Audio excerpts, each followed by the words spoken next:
बोलो श्री सत्यनारायण भगवान की जय। शास्त्रों में बताया गया है कि सत्यनारायण व्रत कथा का पाठ करने से व्यक्ति को 1000 यज्ञ के बराबर पुण्य फल की प्राप्ति होती है। सत्यनारायण भगवान व्रत कथा में भगवान विष्णु के सत्स्वरूप के बारे में बताया गया है। इस व्रत का पाठ करने से घर में सुख समृद्धि का वास होता है और भगवान विष्णु की कृपा बनी रहती है। सत्यनारायण व्रत कथा का पहला अध्याय।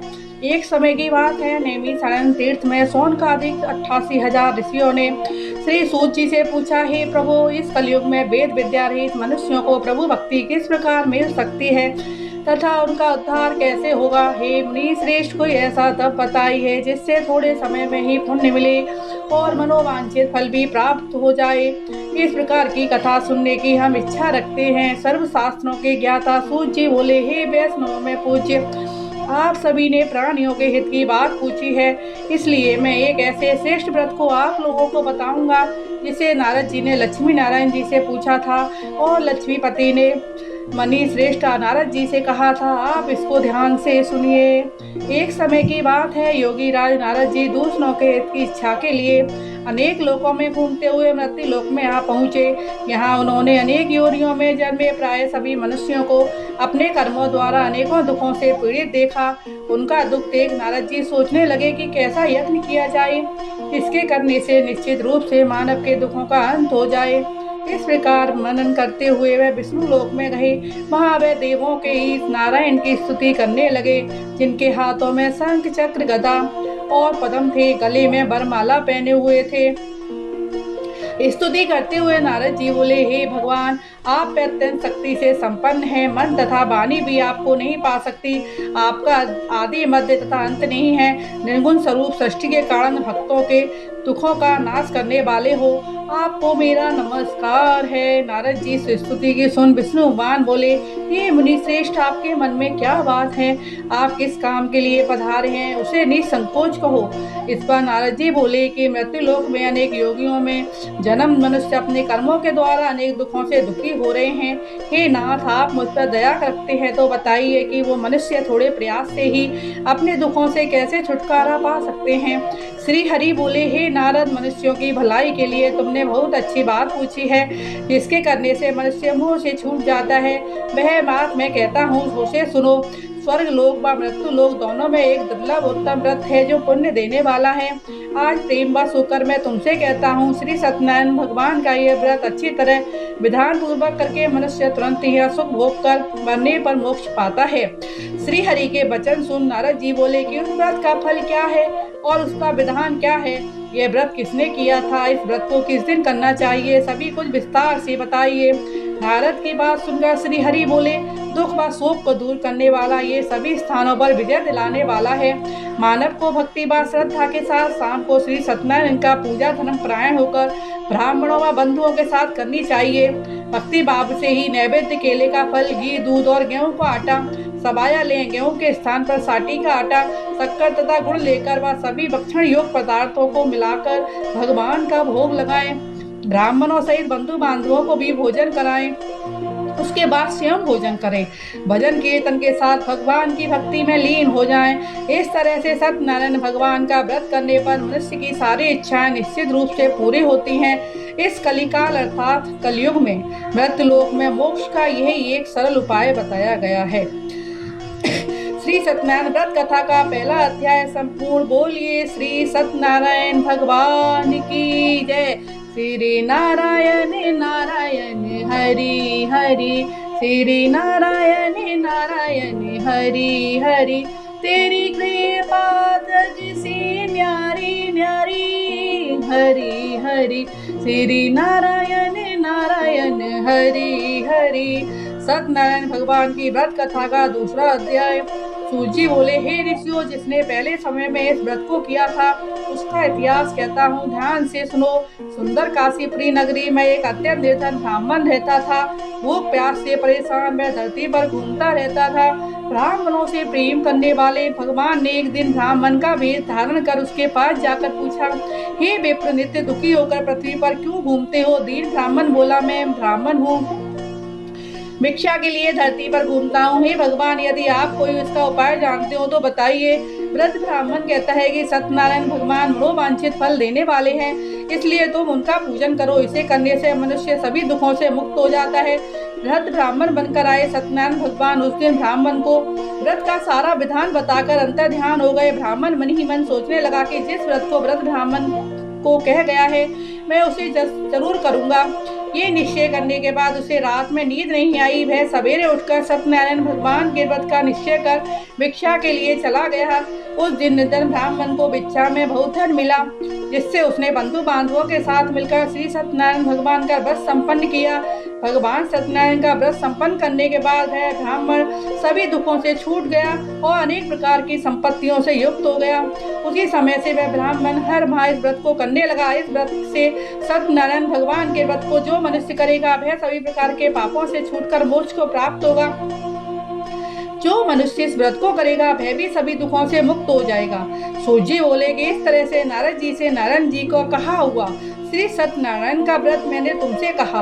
हे विप्रो, मैं अब और क्या कहूँ। ऋषि बोले, हे मुनिवर, संसार में उस विप्र से सुनकर किस किसने इस व्रत को किया, हम सब इस बात को सुनना चाहते हैं। इसके लिए हमारे मन में श्रद्धा का भाव है। सूत जी बोले, हे मुनियो, जिस जिसने इस व्रत को किया है वे सब सुनो। एक समय वही विप्र धन व ऐश्वर्य के अनुसार अपने बंधु बांधवों के साथ इस व्रत को करने को तैयार हुआ। उसी समय एक लकड़ी बेचने वाला बूढ़ा आदमी आया और लकड़ियां बाहर रखकर अंदर ब्राह्मण के घर में गया। प्यास से दुखी वह लकड़हारा उनको व्रत करते देखकर विप्र को नमस्कार करके पूछने लगा, आप ये क्या कर रहे हैं? तो उन्होंने बताया कि व्रत कर रहा हूँ तथा इसे करने से क्या फल मिलेगा, कृपया मुझे भी बताइए। ब्राह्मण ने कहा, सब मनोकामनाओं को पूरा करने वाला ये सत्यनारायण का व्रत है। इसकी कृपा से ही मेरे घर में धन धान की वृद्धि हुई है। विप्र से सत्यनारायण व्रत याग के बारे में जानकर लकड़हारा बहुत प्रसन्न हुआ। चरणामृत लेकर वह प्रसाद खाने के बाद वह अपने घर गया। लकड़हारे ने अपने मन में संकल्प किया कि आज लकड़ी बेचने से जो धन मिलेगा उसी से सत्यनारायण भगवान का उत्तम व्रत करूंगा। मन में इस प्रकार को लेकर बूढ़ा आदमी सिर पर लकड़ियां रख उस नगर में बेचने गया जहाँ धनी लोग ज्यादा रहते थे। उस नगर में उसे अपनी लकड़ियों का दाम पहले से 4 गुना अधिक मिलता है। बूढ़ा प्रसन्नता के साथ दाम लेकर केले, शक्कर, घी, दूध, दही और गेहूं का आटा ले और सत्यनारायण भगवान के व्रत की अन्य सामग्रियां लेकर अपने घर गया। वहाँ उसने अपने बंधु बांधवों को बुलाकर विधि विधान से सत्यनारायण भगवान का पूजन और व्रत किया। इस व्रत के प्रभाव से लकड़हारा धन धान पुत्र आदि से युक्त होकर संसार के समस्त सुख भोग कर अंतकाल में वैकुंठ धाम चला गया। श्री सत्यनारायण व्रत कथा का दूसरा अध्याय संपूर्ण बोलिए श्री सत्यनारायण भगवान की जय। श्री नारायण नारायण हरि हरि, तेरी लीला से न्यारी न्यारी, हरि हरि श्री नारायण नारायण हरि हरि।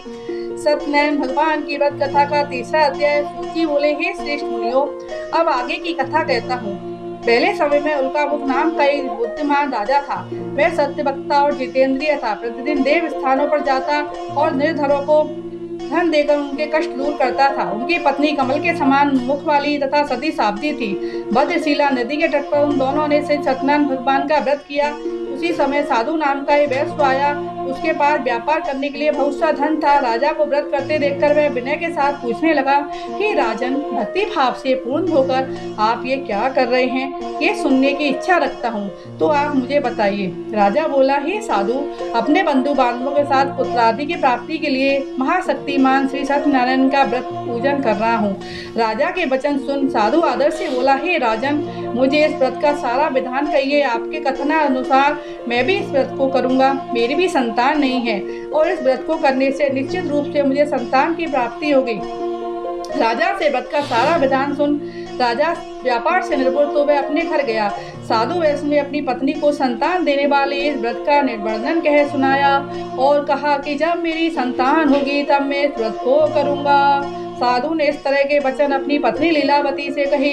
एक दिन लीलावती पति के साथ आनंदित हो सांसारिक धर्म में प्रवृत्त होकर सत्यनारायण भगवान की कृपा से गर्भवती हो गई। 10वें महीने में उसने गर्भ से एक सुंदर कन्या ने जन्म लिया।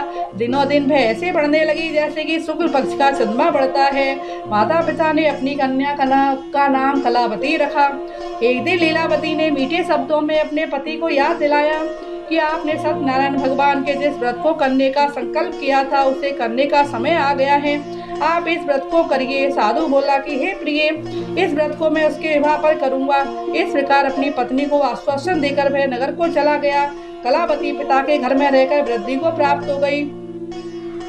साधु ने एक बार नगर में अपनी कन्या को सखियों के साथ देखा तो तुरंत ही दूत को बुलाया और कहा कि मेरी कन्या के योग्य वर देखकर आओ। साधु की बात सुनकर दूत कंचन नगर में पहुंचा और वहां देखभाल कर लड़की के सुयोग्य बानिक पुत्र को ले आया। सुयोग्य लड़के को देख साधु ने बंधु बांधवों को बुलाकर अपनी पुत्री का विवाह कर दिया।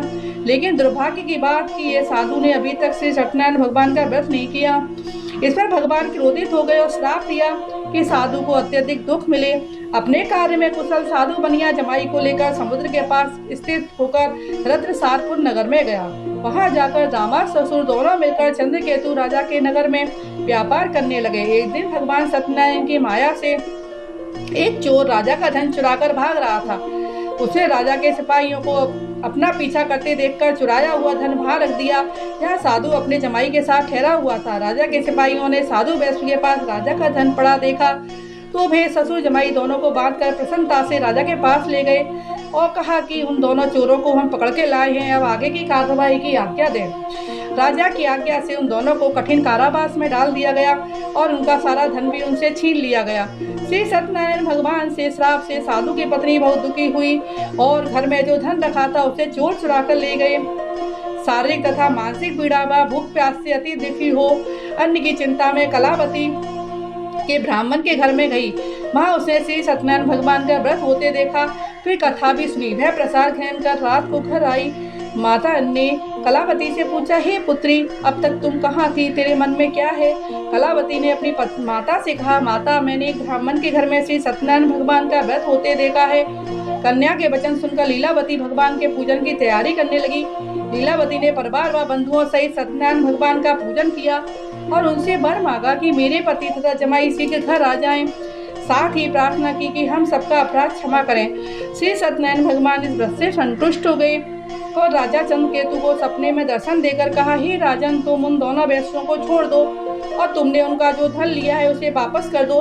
अगर ऐसा नहीं किया तो मैं तुम्हारा राज्य व संतान सभी को नष्ट कर दूंगा। राजा को यह सब कहकर वे अंतर्ध्यान हो गए। प्रातः काल सभा में राजा ने अपना सपना सुनाया। फिर बोले कि बनिक पुत्रों को कैद से मुक्त कर सभा में लाओ। दोनों ने आते ही राजा को प्रणाम किया।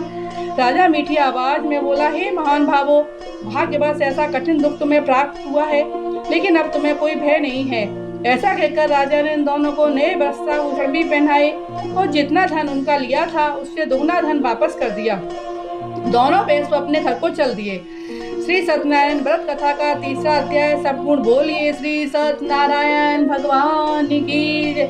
श्री नारायण नारायण हरि हरि, तेरी लीला जग से न्यारी न्यारी, हरि हरि बोलो नारायण नारायण हरि हरि।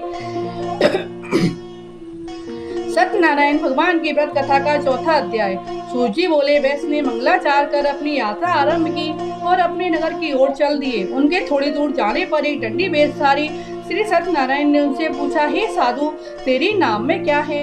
अभिवाणी बनिक हंसता हुआ बोला, हे दंडी, आप क्यों पूछते हो? क्या धन लेने की इच्छा है? मेरे नाम में तो बेल व पत्ते भरे हुए हैं। वैश्य के कठोर वचन सुन भगवान बोले, तुम्हारा वचन सत्य हो। दंडी ऐसे वचन कहकर वहां से दूर चले गए। कुछ दूर जाकर समुद्र के किनारे बैठ गए। दंडी के जाने के बाद वैश्य ने नृत्य क्रिया के पश्चात नाव ऊंची उठती देखकर चंबा माना और नाव में बेल पत्ते आदि देखकर मूर्छित हो जमीन में गिर पड़ा। मूर्छा खुलने पर वह अत्यंत शोक में डूब गया। तब उसका दामाद बोला कि आप शोक न मनाएं, ये दंडी का श्राप है, इसलिए हमें उनकी शरण में जाना चाहिए, तभी हमारी मनोकामना पूरी होगी। दामाद की बात सुनकर वह दंडी के पास पहुंचा और अत्यंत भक्ति भाव नमस्कार करके बोला, मैंने आपसे जो असत्य वचन कहे थे उनके लिए मुझे क्षमा कर दें। ऐसा कहकर महान शोकातुर होकर रोने लगा। तब दंडी भगवान बोले, हे बनिकपुत्र, मेरी आज्ञा से बार बार तुम्हें दुख प्राप्त हुआ है, तू मेरी पूजा से विमुख हुआ। साधु बोला, हे भगवान, आपकी माया से ब्रह्मा आदि देवता भी आपके रूप को नहीं जानते, तब मैं अज्ञानी कैसे जान सकता हूँ? आप प्रसन्न होइए, अब मैं सामर्थ्य के अनुसार आपकी पूजा करूंगा और मेरी रक्षा करो। पहले के समान नौका में धन भर दो। साधु वैश्य के भक्ति पूर्वक वचन सुनकर भगवान प्रसन्न हो गए और उसकी इच्छा अनुसार वरदान देकर अंतर्ध्यान हो गए। ससुर जमाई जब नाव पर आए तो नाव धन से भरी हुई थी। फिर वही अपने अन्य साथियों के साथ सत्यनारायण भगवान का पूजन कर अपने नगर को चल दिए। जब नगर के नजदीक पहुंचे तो दूत को घर पर खबर करने के लिए भेज दिया गया। दूत साधु की पत्नी को प्रणाम करके कहता है कि मालिक अपने दामाद सहित नगर के निकट आ गए हैं।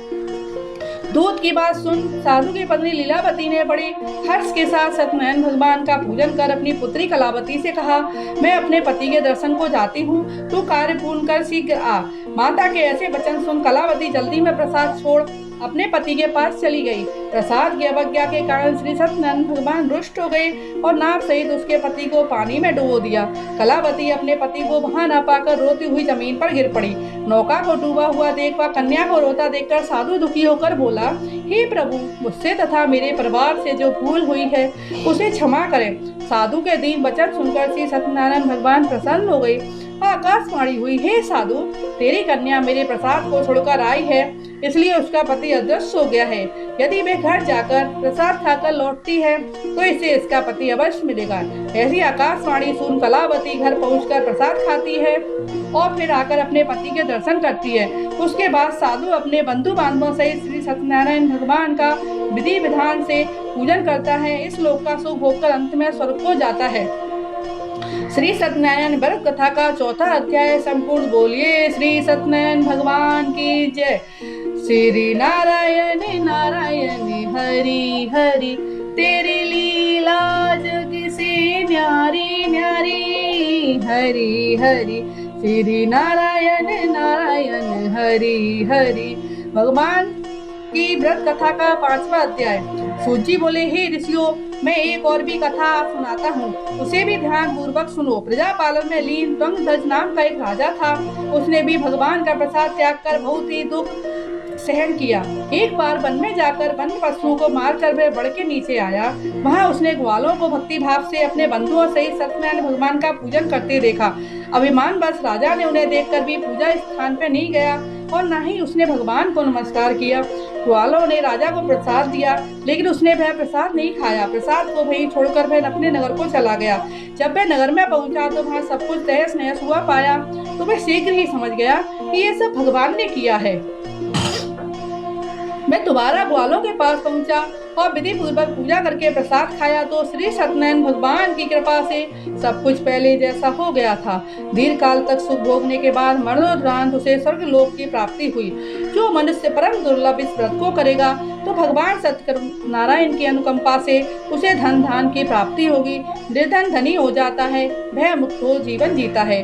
संतानहीन संतान मनुष्य को संतान सुख मिलता है और सारे मनोरथ पूर्ण होने पर मानव अंत काल में वैकुंठ धाम को जाता है। सूत जी बोले, जिन्होंने पहले इस व्रत को किया अब उनके दूसरे जन्म की कथा कहता हूँ। बुद्ध साधारण ब्राह्मण ने सुदामा का जन्म लेकर मोक्ष की प्राप्ति की।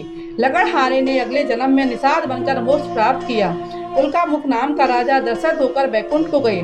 साधु नाम के वैश्य ने मूरत ध्वज बनकर अपने पुत्र को आरे से चीरकर मोक्ष पाया।